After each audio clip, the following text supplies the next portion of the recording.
Centro Científico e Cultural de Macau, Lisboa.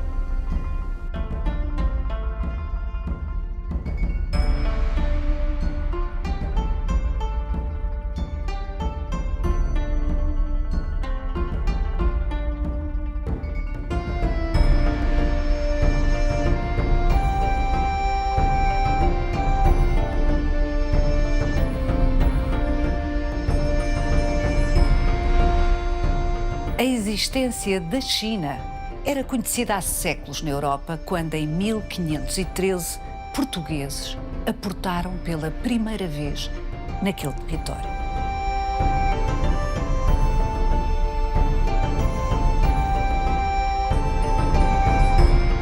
Em tão só 40 anos, os navegadores portugueses fixaram rotas que punham em regular contacto o mundo ocidental e o Extremo Oriente. Na verdade, em meados do século XVI, já os portugueses tinham fixado rotas marítimas que ligavam 4 continentes. Esta foi a grande novidade que mudaria para sempre a natureza das relações entre os povos dos diversos continentes. Dizer que os portugueses tiveram um impacto relevante na história da China é um absurdo. A China era uma potência civilizacional há milhares de anos e a dimensão do seu território e das suas populações não era suscetível de ser afetada pelos poucos europeus que ali passaram a chegar com regularidade a partir do século XVI.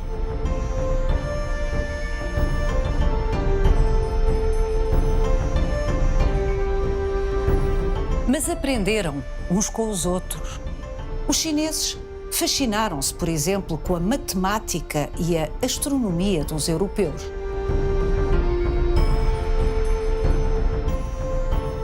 As elites europeias compreenderam que este sofisticado império prosperava sem a tutela ou sequer a presença do cristianismo.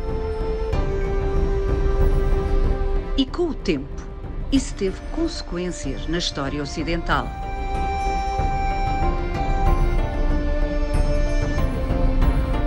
Vai querer saber mais? Venha conosco nesta visita guiada.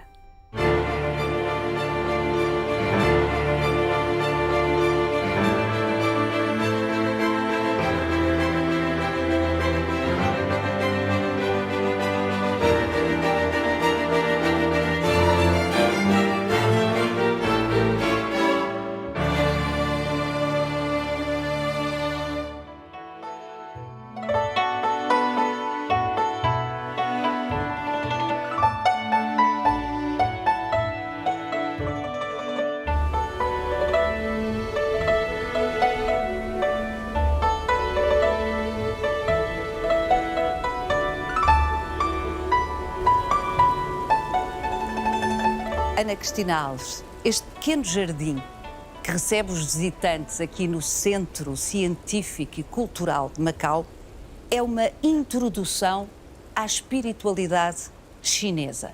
Tudo aqui tem um significado. Este é o Jardim do Dragão e os chineses consideram-se os descendentes do dragão.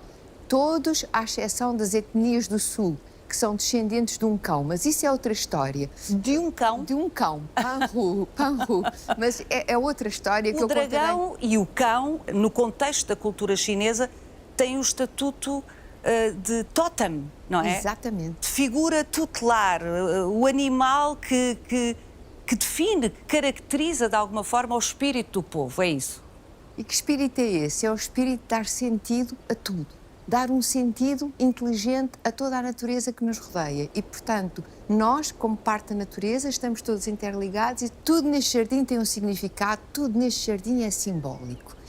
Temos a mandala que representa o céu e a terra, mas em posição invertida.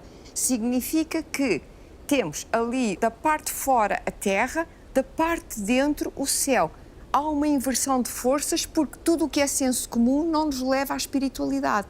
Enquanto, quando nós transcendemos o senso comum, quando nós nos habituamos a refletir e a meditar de uma outra maneira, conseguimos reverter as forças dentro de nós e atingir graus espirituais que nos podem conduzir, inclusive, à imortalidade. Além disso, num jardim tipicamente chinês, a evade espiritualidade, há também a água, a presença da água, a água sempre a correr, porque a circulação é vida. Dentro de um lago, os peixes vermelhos. Estes peixes simbolizam a cor da felicidade, porque o vermelho é a cor da felicidade. A cor dos casamentos, a cor do espírito, a cor da alegria bom. E ainda as plantas, porque uma das outras cores da China é o verde jade. Este verde jade que nós encontramos no bambu. O bambu é vazio por dentro e dobra. É a árvore mais flexível que há.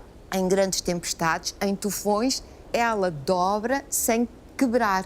Ao passo que o pinheiro, que é tão direito, por exemplo, quando vem uma grande tempestade, por vezes até a árvore é arrancada pela raiz e, portanto, não consegue esta flexibilidade de ir para um lado e para o outro. Então, e o que é que significa essa flexibilidade no contexto da mitologia e da espiritualidade chinesa? Ora bem, esta flexibilidade é um modelo existencial. Todos nós devíamos ser assim flexíveis. Como o bambu. Como o bambu.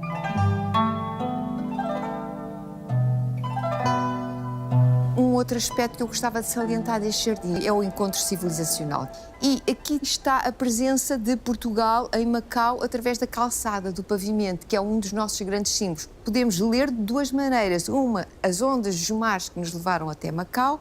A outra, as escamas do dragão. E ali, aquelas que podem ser vistas como ondas, são simultaneamente o corpo do dragão.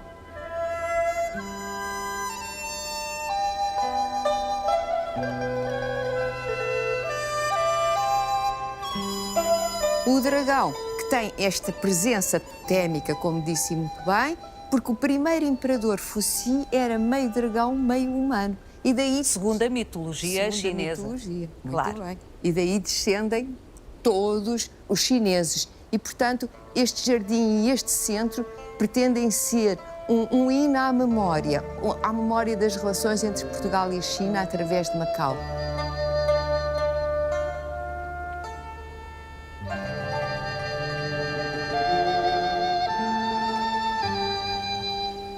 A Ana Cristina é um dos quadros aqui do Centro Científico e Cultural de Macau. É a pessoa, entre muitas outras coisas, mas é a pessoa que faz as visitas guiadas ao vivo.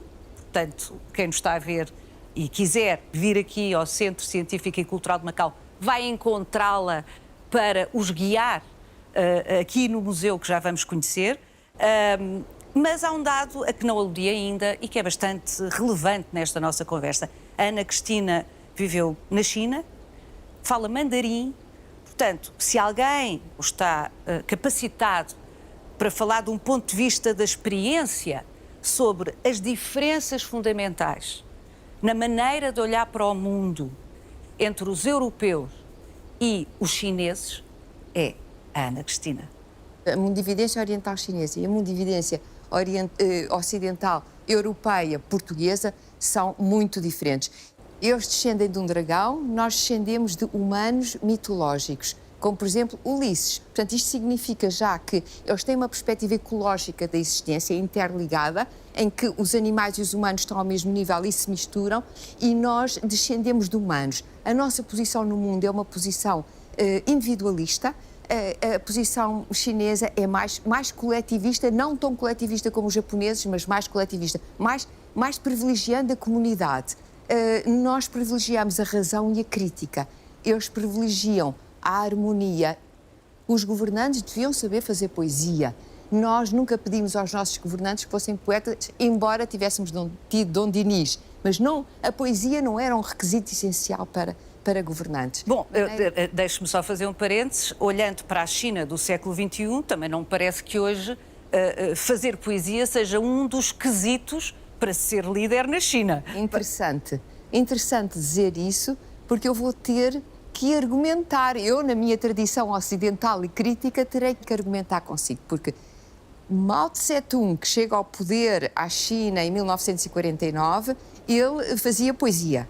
se ele não fosse poeta, não lhe teria sido fácil chegar ao poder na China? Não estou a dizer isso, mas estou a dizer que ele... É que não ficou para a história como poeta propriamente, não é? Não ficou e pelo contrário, não é? E pelo contrário. Mas, de facto, ele também mantém essa tradição de fazer poesia. Até hoje, Xi Jinping também fez poesia. E há ainda um outro aspecto que eu gostaria de enfatizar, que é que nos distingue, que é a posição de neutralidade que os chineses, por sistema, ao longo da história, têm vindo a assumir. Sempre em todas as questões internacionais. Mas isso não é meramente estratégico, à luz dos nossos critérios? Não. Estratégico? Ou tem a ver com o bambu? Tem a ver com o bambu, por um lado, e por um lado, e disse muito bem e viu muito bem, tem a ver com o bambu. Por outro lado, tem a ver com uma tradição de harmonia que eles preservam e que preservam como estandarte da sua própria cultura. Aquilo que a Ana Cristina nos tem estado a dizer, nós já vamos voltar a conversar, mas aquilo que tem estado a dizer-nos dá-me a ponte ideal para a conversa que vou ter agora a seguir com a Isabel Pina, investigadora aqui também do Centro Científico e Cultural de Macau, que precisamente vai começar por nos explicar como é que o conhecimento e toda a dimensão intelectual foi central para a escolha dos grandes líderes chineses. Até já. Até já.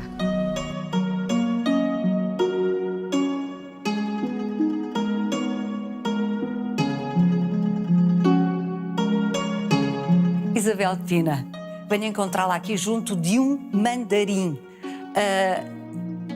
Para este senhor ter chegado a ser mandarim, ao que aprendi consigo, era porque era muitíssimo preparado. Os mandarins civis são gente altamente preparada. Gente que passa por anos e anos de estudo e que depois tem que enfrentar um sistema de exames altamente exigente, complexo, para irem ascendendo e para se tornarem mandarins. Mandarim é aquele que governa e administra em nome do imperador, Sim, não é? Sim, sim. Portanto, chega a mandarim uma percentagem muito reduzida da população, por causa dos tais anos de estudo que implica. Têm que estudar todos os clássicos chineses, têm que realizar exames que versam esses mesmos clássicos e, portanto, são altamente instruídos. Então, há uma série de graus de mandarins, cerca de 18 graus. Então, se bem compreendo do que a Isabel nos está a dizer, não se chegava a ser mandarim, a ser, vamos simplificar, governador, em nome do imperador, por um critério dinástico, porque se é filho de uma aristocracia, de uma nobreza... Não, chega-se ao poder através do conhecimento, do saber. Não se chega ao poder como se chegava na Europa. O poder não está associado aos feitos militares, aos privilégios de sangue. O poder está associado, efetivamente, ao conhecimento. Há uma meritocracia que vai deixar os europeus completamente fascinados. Então quer dizer que uma pessoa que tivesse nascido nas camadas populares chinesas podia aspirar, tipo sonho americano, Podia, teoricamente... a ser mandarim? Sim, podia, e muitas das vezes algum elemento que se destaca, e a família nuclear não tem dinheiro para investir, a comunidade investe e paga o mestre a uma determinada pessoa, sempre na esperança de que venha a ganhassem depois benefícios, um investimento a longo prazo, naturalmente, mas que daí pudessem vir a tirar benefícios, sim. O sistema de exames permite essa ascensão social. Isso é extraordinário. É extraordinário. Estamos a falar, portanto, seguramente é um método que começou antes, um sistema que começou antes, mas é aquilo que os portugueses encontram quando, nos inícios do século XVI, começam a aportar, e cada vez com mais sistematicidade, aos territórios da China. Quando começam a chegar aos litorais da China, é esta a realidade. Portanto, é na dinastia Ming, uma dinastia que está no poder desde o século XIV, 1368, e, de facto, é esta realidade que vão encontrar. É como se fosse uma república de letrados, a tal associação entre saber e poder. Que é aquilo que sempre todos desejamos, de uma maneira geral, é que quem nos governa sejam os mais preparados. Sim. Nós sabemos bem que foi sempre difícil que assim fosse. E hoje, que era expectável que fosse, muitas vezes não é assim. Portanto, que isto se passasse com a maior naturalidade e já com séculos de tradição na China, é incrível, não é? Sim, naturalmente que vai fascinar as elites europeias.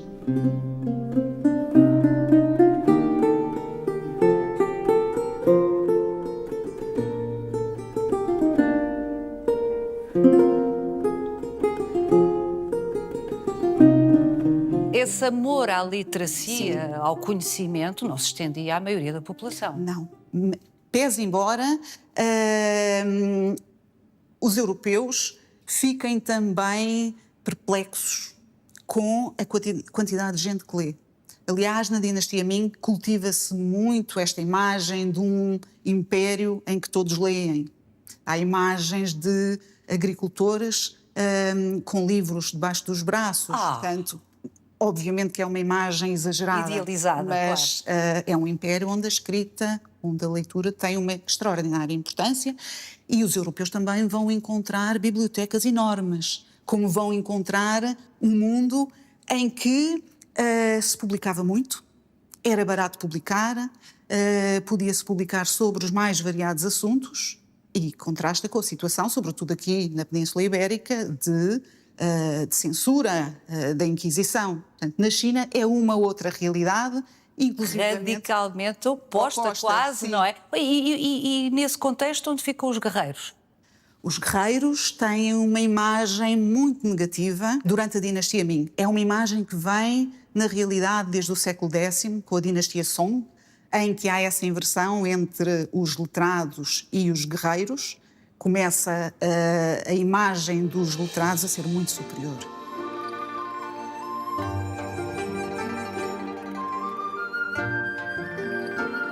Quando a Isabel se refere a este período inicial mesmo, aquilo que os portugueses encontraram, diz muitas vezes os europeus, indiferenciadamente.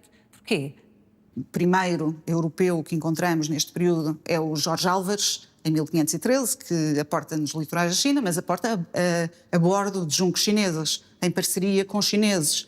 Parcerias que fez em Malaca e que o levam até aos litorais... que os portugueses já dominavam. Exatamente. E que permite a chegada aos litorais da China. E temos o boticário, o feitor de Malaca, Tomé Pires, que em 1517 vai tentar estabelecer relações oficiais em nome de Dom Manuel com o imperador da China. Não corre bem. Portanto, os portugueses têm aqui, sem dúvida, um papel pioneiro. Mas quando olhamos, entre os portugueses estão também outros europeus. Há parceiros italianos em todo este processo, há parceiros espanhóis. Nos jesuítas vemos muito bem isso. Temos o caso de Francisco Xavier, que é enviado a pedido de Dom João III para a Ásia. Portanto, o primeiro grupo de jesuítas parte para a Índia, para Goa. São Francisco Xavier está à frente, é um espanhol. E depois, por exemplo, os primeiros missionários que se estabelecem no interior da China são dois italianos, Michel Ruggieri e Matteo Ricci. O papel dos portugueses não é negado, sim. A Rota do Cabo é uma rota com patrocínio do rei português. Portanto, tudo isso, mas a bordo das naus seguem outros europeus e gente da África. Portanto, há aqui uma mistura de gente.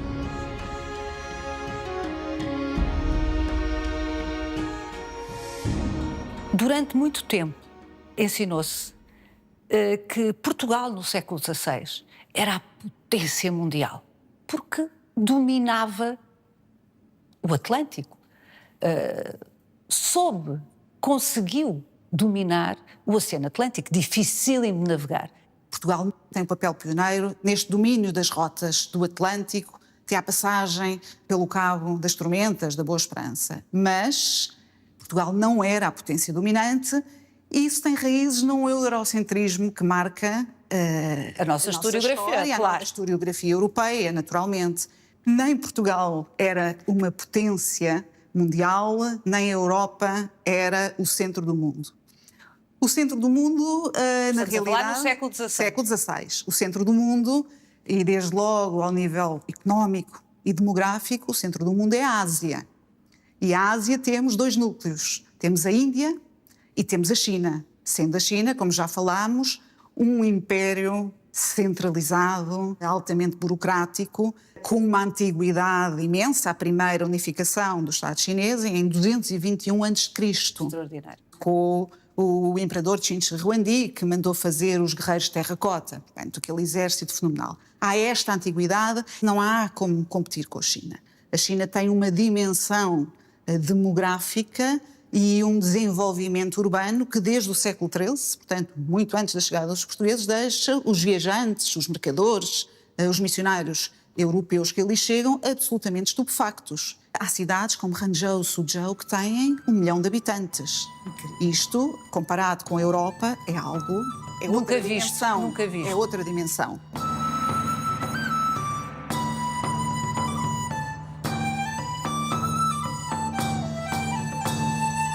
É muito curioso o que a Isabel está a dizer-nos, porque eu lembro-me, acho que nos lembramos todos, que nos anos 80 começa o discurso sobre a emergência do gigante chinês, uma coisa nunca vista, uma ameaça asiática para as economias e para o modus vivendi dos europeus e dos ocidentais em geral.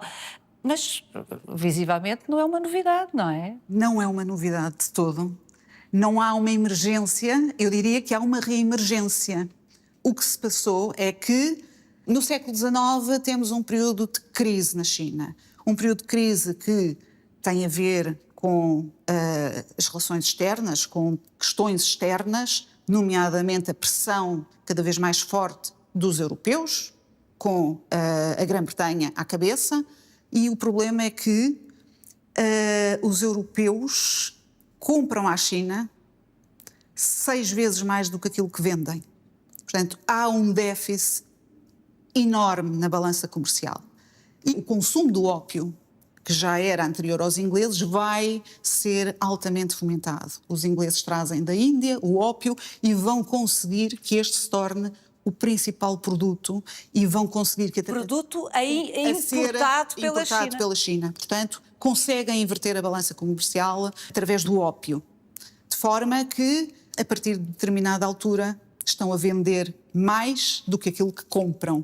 Que era o objetivo. Era o objetivo. Conseguem... Só que foi com um exatamente. produto que foi altamente danoso para o tecido social chinês. Sobretudo nas províncias litorais, aquelas que os ingleses têm acesso. Portanto, não é um consumo tão generalizado como durante muito tempo se pensou, mas vai criar disrupções na sociedade chinesa este consumo do ópio. Profundos traumas.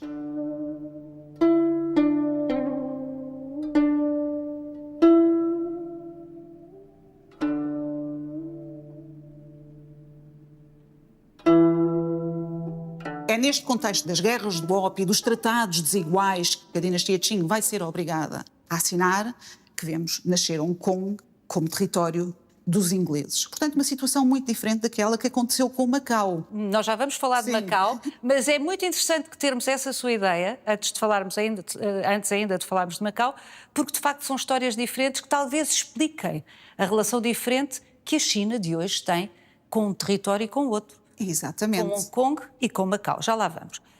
Mas ainda antes de sairmos daqui, eu gostava que ficasse claro o seguinte. Então, na verdade, a China não emerge no século XX, reemerge. Reemerge. Quem emerge pela primeira vez no século XIX é a Grã-Bretanha. Sim, sem dúvida.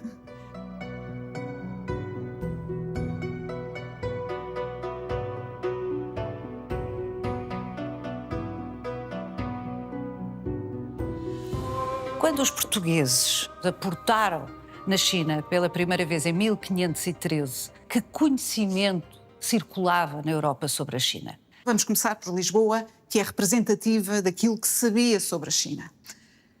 Em 1502, Valentim Fernandes publica a versão portuguesa, a edição portuguesa do livro de Marco Polo, um dos livros mais influentes sobre a China, escrito nos finais do século XIII.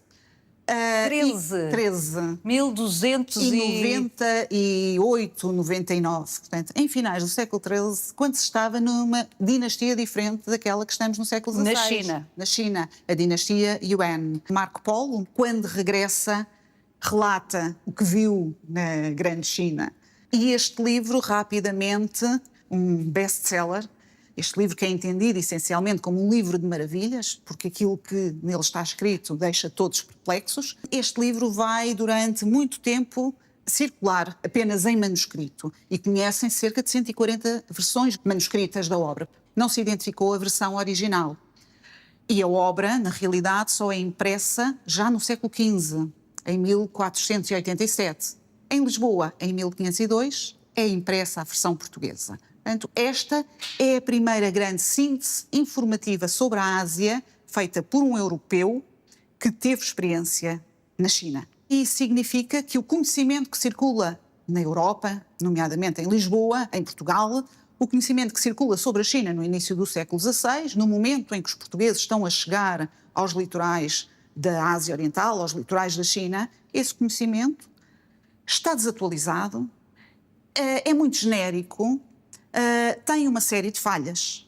E agora vamos ter, a partir deste momento da chegada dos portugueses aos litorais da China, vamos ter um salto qualitativo enorme. Na construção do conhecimento sobre este império e sobre este território. Vai-se começar a constituir toda uma informação sobre a China atualizada, com a entrada dos jesuítas em na 1580? China, sim, década de 1580, 1582 a 83, estabelecem-se de forma regular na China e têm outra coisa, têm outra vantagem. Estudam a língua, leem os livros e isso permite esse novo salto qualitativo imenso. E, ademais, não é só qualitativo, é também quantitativo e é também ao nível da circulação desse conhecimento, porque os jesuítas escrevem muito, publicam muito e uma das formas que têm para atrair jovens missionários para o terreno, para as suas missões, é através da propaganda das suas missões. E estas missões jesuítas estão em competição, existem desde o Brasil ao Japão. Portanto, é um imenso espaço global em que os missionários estão presentes, todos em competição pela atração de dinheiro, de verbas e de gente que falta. O que os portugueses puderam saber sobre a China, quando estavam ainda na Índia, vai-lhes permitir esta representação cartográfica que vemos no mapa de Cantino, em 1502, Lisboa. É uma representação pouco rigorosa, para dizer o mínimo, não é? Totalmente, assim, muito pouco rigorosa. Mas num curto espaço de tempo, também aqui, na cartografia, vamos assistir a uma evolução imensa. Há uma estratégia de recolha de informação. Uma estratégia régia. Régia. E cartógrafos portugueses e luso-asiáticos vão dar o seu contributo.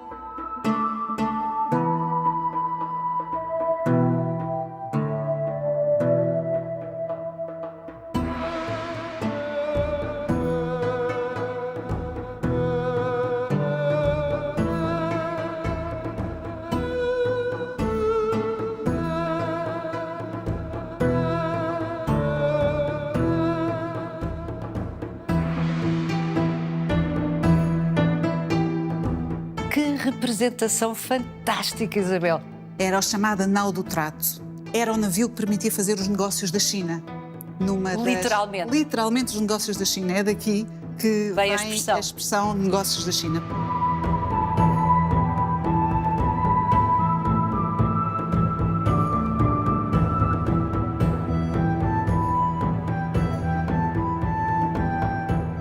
O navio inicia a viagem em Goa, vai até Malaca, transaciona aí uma série de produtos, nomeadamente os têxteis indianos, compra, por exemplo, madeiras odoríferas, especiarias e leva-as para Macau. Em Macau, novamente, vende estes produtos e compra outros, por exemplo, um dos mais importantes, a seda chinesa, o ouro, as porcelanas e prossegue para Nagasaki, onde vai comprar prata e vai vender os produtos que trouxe, vai comprar sobretudo prata para levar para a China. Eram as Ilhas da Prata, exatamente. E fazer estes negócios da China. Portanto, o ouro era barato na China, consumia quantidades inimagináveis de prata e a prata vai ser adquirida no Japão, como depois também vai ser adquirida nas Américas, por via dos espanhóis. Portanto, presumo que em sentido inverso continuasse a fazer negócio. Sim, exatamente. Está sempre a fazer negócio e depois faz o negócio dos produtos da China para vender na Europa, com toda esta articulação, a Goa e de Goa. Mas este navio não navega no Atlântico. Não. De Goa partem navios para a Europa. Para a Europa, que vão fazer a ligação entre o Índico e o Atlântico, portanto, a passagem pelo Cabo da Boa Esperança, a subida do Atlântico, numa viagem que, diga-se, era verdadeiramente terrível, que numa viagem que demorava, na melhor das hipóteses, 6 meses, e há um autor que diz que se alguém quisesse experimentar o inferno em vida, era fazer esta Rota do Cabo, esta viagem nos navios portugueses que ligavam Goa a Lisboa. Os portugueses dominaram o Atlântico. Sim. Mas quando chegavam aqui, este mar era navegado há muito tempo pelas gentes destes territórios, não é? Exatamente. E também, diga-se, é um mar mais fácil de navegar. Basta conhecer o regime de monções, em determinada altura tem que sair do porto, passar ao outro, tem que navegar na monção favorável, os ventos empurram para um lado numa determinada fase do ano, empurram para outro noutra fase, tem que se evitar os tufões, por exemplo, mas, portanto, é um mar mais fácil de navegar, não coloca todos os desafios que coloca o Atlântico. E daí o tempo que se demorou a fazer, a aprender as rotas do Atlântico. Exatamente. Os negócios seriam favoráveis não só aos portugueses, que eram os donos do navio, mas a todos aqueles com quem eles comerciavam ao longo das escalas que iam fazendo. Sim, os negócios eram favoráveis, naturalmente, e daí conseguirem fazer. Goa é um território conquistado, mas depois, Malaca também, mas a partir dali, não. Isto é um mundo de negócios e é um mundo de parcerias. Portanto, toda a gente lucra aqui. Estas redes multinacionais, multilinguísticas, multirreligiosas que estão a operar. Essa é a grande novidade. A ligação à Europa é a novidade, não é? A ligação à Europa e a regularidade dessa ligação. Aqui, quando chegam, quando se ultrapassa Malaca, sobretudo, portanto, estamos num mundo de rotas intra-asiáticas, onde os portugueses vão introduzir rotas já pré-existentes então, aos portugueses. Quando diz que os portugueses se vão introduzir em rotas intra-asiáticas, essa formulação pressupõe que não há aqui uma autorização do imperador chinês, por exemplo? Não. Entre o primeiro embaixador, Tomé Pires, e o estabelecimento de Macau, de forma gradualmente progressiva, a partir de 1555, 57... Portanto, como um entreposto vão português. Muitos anos, não é? Como um entreposto português no mar da China. Em terras do imperador da China. Portanto, as autoridades chinesas percebem que é benéfico para a economia local. Além disso, os portugueses conseguem arranjar produtos que a corte quer consumir. E há uma autorização provincial, os portugueses são autorizados a estabelecer-se. Macau fica na província do Guandong. Durante muito tempo aprendemos que Macau foi oferecido aos portugueses, o território de Macau mínimo, se olharmos para o tamanho da China, mas que foi oferecido aos portugueses como prémio pelo apoio que os portugueses terão dado à China no combate aos piratas. Isto é verdade? Não. Essa é uma das lendas fundacionais de Macau. Portanto, Macau não foi oferecido. Macau é terra do imperador da China, onde os portugueses podem estabelecer com a autorização do poder provincial, por um lado, mas dos também mandarins locais. Dos mandarins, mas também do próprio imperador. Macau é altamente vantajoso para a economia da província do Guandong, porque nesta altura, década de 1550, os portugueses já se introduziram nas rotas que ligam a China ao Japão, a troca da prata pela seda e, portanto, a sua presença é altamente vantajosa para a província do Guandong. Os portugueses entram neste papel de intermediários porque as relações diretas entre a China e o Japão estavam proibidas pelas autoridades chinesas. E é aí que os portugueses vão encontrar este vazio e vão se conseguir... Uma oportunidade de negócio. Exatamente. A partir de 1555-57... Macau torna-se o porto mais importante, até ser o único porto onde eles estão instalados, pagando de forma regular taxas alfandegárias. E pouco depois, já na década de 60, são também obrigados a pagar uma renda complementar, portanto, o chamado foro do chão. Portanto, é uma formalização de uma situação que começou por ser espontânea, orgânica, informal, de alguma maneira, não é? Vantajosa para as duas partes. É fácil fechar o istmo. Portanto, Macau é uma pequena península, quase ilha. Quando fecha, por exemplo, este negócio da Nau do Trato, quando o comércio do Japão fecha em 1639, Macau vai ter um período duríssimo de luta pela sobrevivência. Vai-se virar para os mercados da Ásia do Sueste.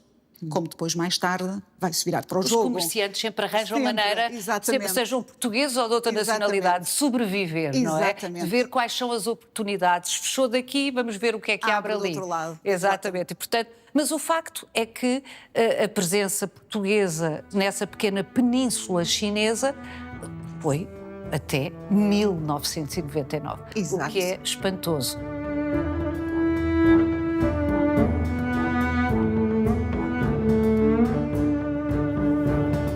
Macau é uma cidade global.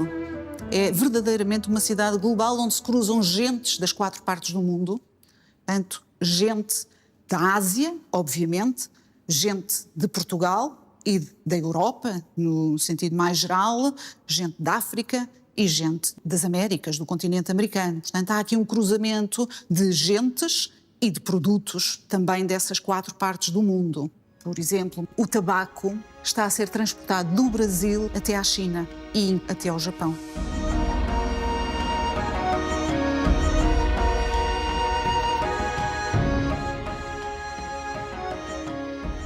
Isabel Pina, que globo é este? É uma oferta dos missionários jesuítas a um imperador Ming. Constroem-no em 1623 para oferecer ao imperador, porque este é um império, o Império Chinês é um império onde nada se obtém de mãos vazias, como escreve um missionário já no século XVIII. E isto é uma das provas dessa afirmação. Este globo terrestre fornece informação geográfica mais atualizada e foi oferecido no contexto da expulsão por édito imperial, da primeira expulsão por édito imperial dos jesuítas da China. São expulsos em Nanquim e em Pequim, apenas 4 missionários. E agora, a tentar o restabelecimento em Pequim, porque é fundamental a presença dos missionários em Pequim para viabilizar a missão no resto do Império, nesse contexto é construído este globo e é oferecido ao imperador. Por dois jesuítas, um português, Manuel Dias Júnior, e outro italiano, Niccolo Longobardo. Aliás, o Manuel Dias Júnior, que era autor do Manual de Astronomia, onde em apêndice apareciam em 1615 as observações astronómicas de Galileu com o telescópio. Portanto, a circulação de conhecimento rápido, conhecimento científico entre Roma e Pequim. Extraordinário. Não obstante, todas as gentilezas e astúcia, é preciso dizê-lo, dos jesuítas, são conhecidos por isso, muito hábeis, muito inteligentes na aproximação aos diversos povos com que contactam. O facto é que não se pode dizer que as conversões que a Companhia de Jesus, com os seus 50 anos de monopólio de missionação na China, as conversões que obtiveram foram irrisórias, de alguma forma. O catolicismo é uma religião marginal na China, trazida por estrangeiros. Uma seita, com certeza, aos olhos dos chineses, não? Sim, começam exatamente por ser observados como monges exóticos, budistas, aliás. E isso também resulta do facto dos missionários não controlarem, ainda não terem o conhecimento suficiente chinês para controlarem as traduções. Portanto, essa falta de controle, a utilização de intérpretes. Portanto, depois vai haver todo um processo de sinização e vai haver uma aproximação ao confucionismo, uma harmonização ao confucionismo, tal como na realidade as outras grandes religiões, como o budismo, como o judaísmo, como o islamismo, vão se aproximar na China deste imperativo cultural que é colocado pelo confucionismo. Portanto, é uma forma de penetrar. É uma forma de penetrar. Porque se não fizerem essa aproximação de valores, de linguagem, não conseguem sequer comunicar, não entram. Não entram. E depois há uma questão demográfica óbvia. Sim. Acabou de falar em 4 missionários, portanto, um problema diplomático por causa de 4 missionários. Sim. Quer dizer, num colosso como a China. Exatamente. E repara, estão sempre ali no limiar de serem considerados uma seita subversiva. Portanto, é tudo feito com extremo cuidado, é tudo feito também por essa aproximação às elites letradas, ao mandarinato. O mandarinato tinha que autorizar que criarem eles redes de circulassem, proteção. claro. As redes de proteção são fundamentais e a presença em Pequim é fundamental, porque é aí que estão os elementos mais importantes da burocracia imperial. Portanto, são redes de proteção que permitem a viabilização da missão no Império Chinês. Ainda assim, vai sendo montada toda uma rede de catequistas, toda uma organização, uma estrutura organizativa das comunidades cristãs que permite a disseminação. Ou seja, já com convertidos locais. Com convertidos locais. E, portanto, os jesuítas, apesar de serem poucos, sempre poucos, convertem pessoas chinesas que, por sua vez, vão disseminar exatamente, o cristianismo. Exatamente. E isso explica que mesmo após a proscrição do cristianismo em 1724 por um imperador chinês, Yongzheng, mesmo após essa proscrição, vamos assistir a um movimento de renovação do cristianismo na China e à disseminação ainda mais profunda do cristianismo na China por via da apropriação. E por via Ou seja, já não com os jesuítas, mas com Sim. os seus discípulos chineses. Exatamente. Portanto, apropriam-se sem os limites que os jesuítas e Roma colocavam. Portanto, estão completamente à vontade. Outra das entidades que, com o tempo, começou a ficar bastante impaciente com os jesuítas na China foi, inesperadamente, à partida, pensaríamos, Roma, o Papa, porque, na verdade, com as concessões que eles tinham que fazer para se aproximarem da matriz cultural chinesa, confuciana, não é? Sim. A verdade é que Roma começou a considerar que eles estavam a quebrar regras canónicas inegociáveis. Sim, isto também se compreende quando chegam os mendicantes à China, na década de 1630. As ordens como os franciscanos. Como os franciscanos, como os dominicanos, que vêm de Manila, portanto, estão ligados ao poder espanhol, vão colocar em causa tudo isso. Portanto, toda a Vão fazer acomodação... queixas ao Papa. Vão fazer queixas ao Papa, literalmente.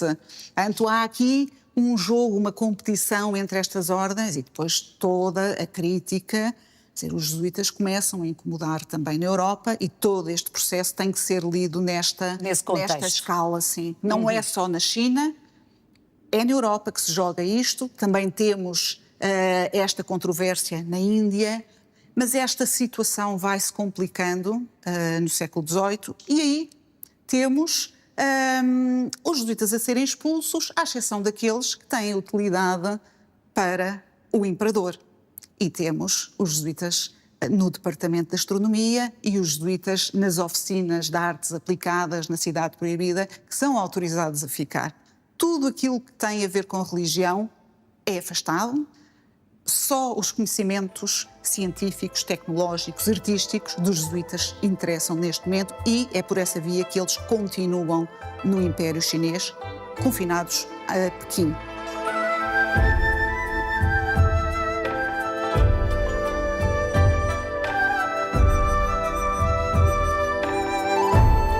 Isabel, o dicionário mais antigo de uma língua europeia para chinês que chegou até aos dias de hoje é um dicionário de português para chinês. Exatamente. É um dicionário preparado na década de 1580, quando os jesuítas da China, Ricci e Ruggieri, estão a iniciar a aprendizagem sistemática da língua chinesa. É uma das características, já o dissemos aqui, mas não é demais sublinhar, da Companhia de Jesus. Exatamente. Onde quer que chegue, aprendem a língua. E graças a isso, num espaço que vai do Brasil ao Japão, graças a isso, temos os jesuítas a descreverem, a registarem e a descrever cerca de 170 línguas, chamadas línguas exóticas, portanto, extra-europeias. É um trabalho absolutamente... Ainda no XVI? fenomenal. Ainda no século XVI e XVII. Incrível. Incrível. Esta experiência da China por parte, sobretudo das elites europeias que acedem à China, na maioria dos casos jesuítas, os mais preparados, tem um impacto de filosofia política na história europeia. Exatamente. O irónico é que os jesuítas vão dar sustentação à emergência do iluminismo, dão o caso do Império Chinês, da sua sofisticação, mostra que é possível este nível civilizacional sem a religião revelada. Portanto, sem o cristianismo, sem o catolicismo. Portanto, um império racional com a moral de Confúcio, sem o cristianismo. É possível existir. Ou seja, vieram dar ideias que acabaram por penalizá-los, a eles e a todo o clero. Todo o clero, exatamente.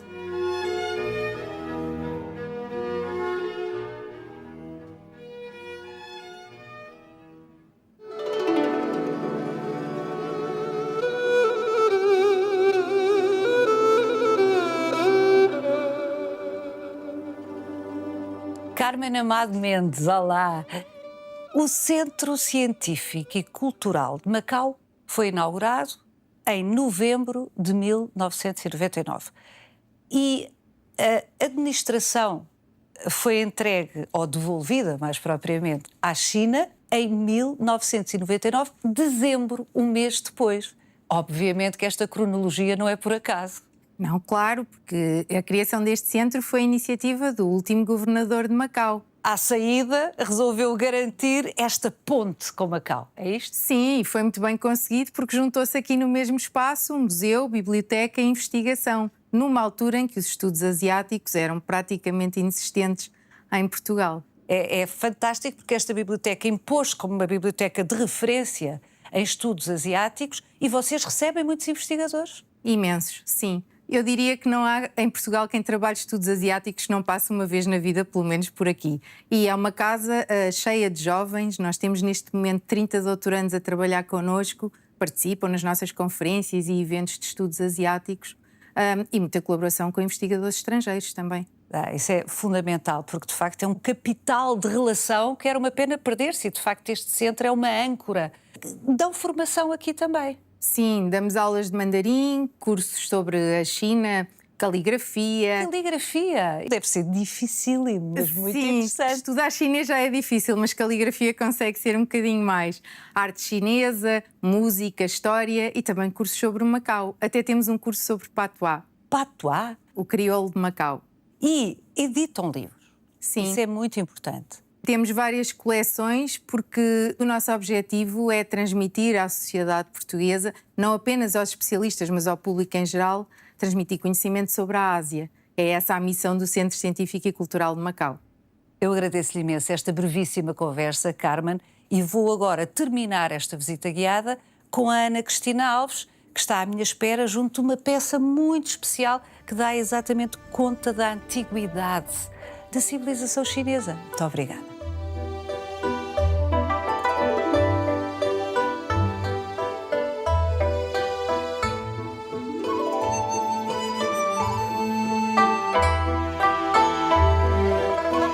Ana Cristina, cabeça de cavalo maravilhosa.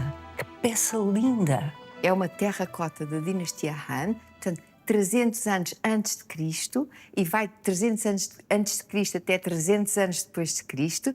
E esta terracota, que é uma espécie de cerâmica chinesa, simboliza a nobreza, o poder dos guerreiros, mas também a beleza, porque para os chineses a arte está ligada ao cavalo e também é um símbolo muito importante do ponto de vista económico, porque a antiga rota da seda que ligava o Extremo Oriente e a China ao Ocidente era feita atravessando, cruzando a Ásia Central e os desertos com cavalos e camelos. O cavalo evoca muita coisa. Mas não obstante a beleza e a competência técnica desta cabeça de cavalo, o pináculo da sofisticação material da civilização chinesa é a porcelana. É sim, senhora.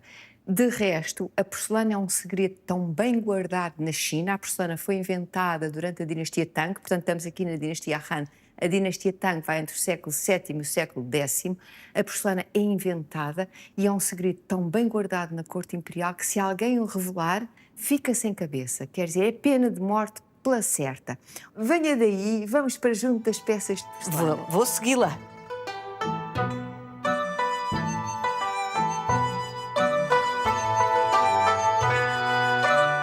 Estas peças de porcelana que nós temos aqui no museu são de exportação, não são aquelas que o imperador ficava com ele na corte, na China, não.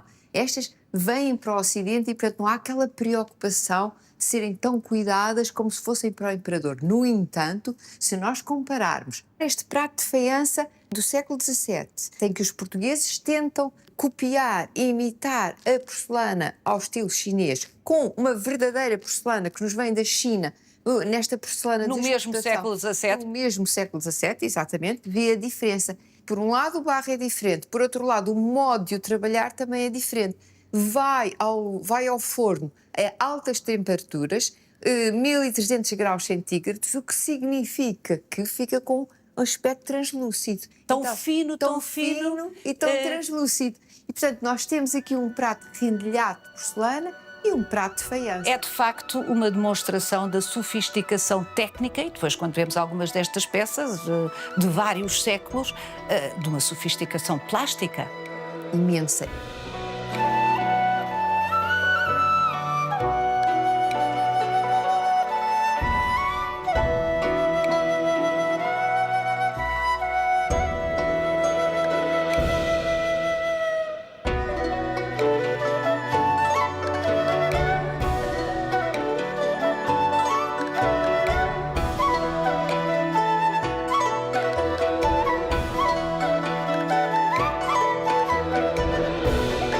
Os chineses reclamam-se os descobridores da roda do oleiro, essencial para as peças de cerâmica, de terracota, de grés, de porcelana. Reclamam-se também os inventores da porcelana, que são de facto, e reclamam-se também os inventores do leque. Ora, o leque tem uma importância extraordinária na civilização chinesa. A invenção do leque surge durante a dinastia Han, e a mesma que produziu aquela cabeça de cavalo. A mesma que produziu exatamente as cerâmicas terracota. E a dinastia Han acaba por ser o berço cultural da civilização chinesa.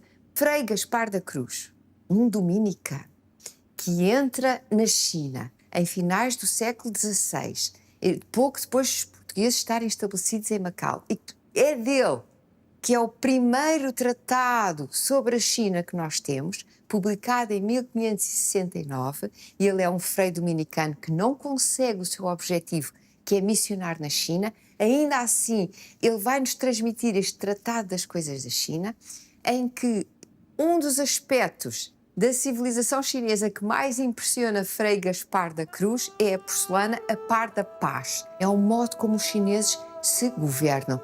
Vamos ouvir as palavras de Frei Gaspar da Cruz e assim terminamos esta visita guiada ao Centro Científico e Cultural de Macau.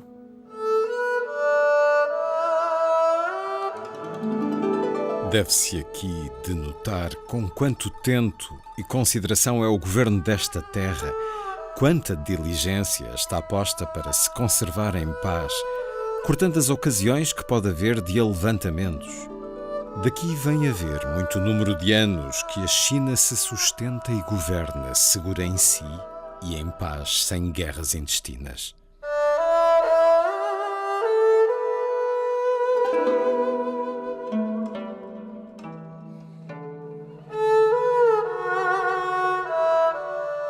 Reveja este e os outros visita guiada em RTP Play e siga-nos no Instagram e no Facebook.